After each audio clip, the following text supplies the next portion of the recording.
Drama serial तेरी छाँव के अगले एपिसोड में देखेंगे कि नसीबा बेगम तो होती एक लालची औरत है, इसलिए वो मिर्ज़ा साहब से अगले महीने होने वाले इलेक्शन में औरतों की स्पेशल सीट हासिल करना चाहती है और इसी कुर्सी की मांग करती है वो मिर्ज़ा साहब से, और बदले में वो उन्हें तोहफे के तौर पर वदीमा को सौंप देती है। जबकि वदीमा बहुत भीख मांगती है कि उसे जाने दो, वो ऐसी लड़की नहीं है और ना ही वो यहाँ पर अपनी मर्जी से आई है।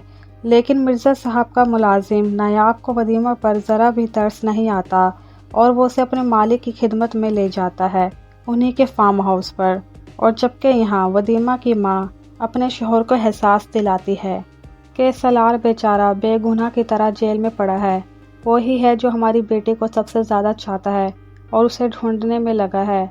तो फिर वदीमा कबाब पुलिस स्टेशन जाकर सबसे पहले अपनी बेटी की खबर मालूम करता है और जवाब सुनकर उसे फिर से मायूसी होती है कि वदीमा अब भी नहीं मिली। और फिर वो अफसर से बात करता है कि वो सलार पर लगे केस को वापस लेना चाहता है और उसे आज़ाद करना भी चाहता है, क्योंकि उन्हें अब लगता है कि सलार पर लगे इल्ज़ाम सारे झूठे हैं।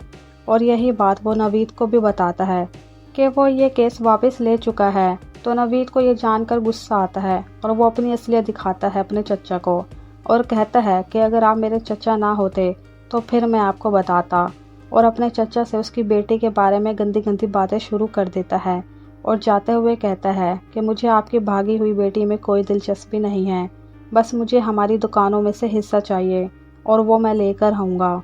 और आखिरी सीन में दिखाया जाता है सलार की माँ को, जो अपने शोहर को एहसास दिलाने की कोशिश करती है कि आखिर हमारे बेटे का कसूर क्या था, सिर्फ पसंद की शादी करना, और उसकी इतनी बड़ी सज़ा दे रहे हैं आप उसको कि उससे सारे ताल्लुकात ख़त्म कर दिए आपने। ये मत भूलिए कि वो हमारे बुढ़ापे का सहारा है। तो इन बातों का जावेद कबाड़े वाले को थोड़ा असर हो जाता है और वो अपने बेटे को देखने के लिए थाने चला जाता है और उससे उसकी खैरियत भी पूछता है। सो व्यूवर्स, ये थे इस ड्रामे के कुछ सीन्स। अगर आपको वीडियो पसंद आई है तो लाइक ज़रूर कर दीजिएगा और मेरे चैनल को सब्सक्राइब भी। आप देख रहे हैं AK नॉलेज।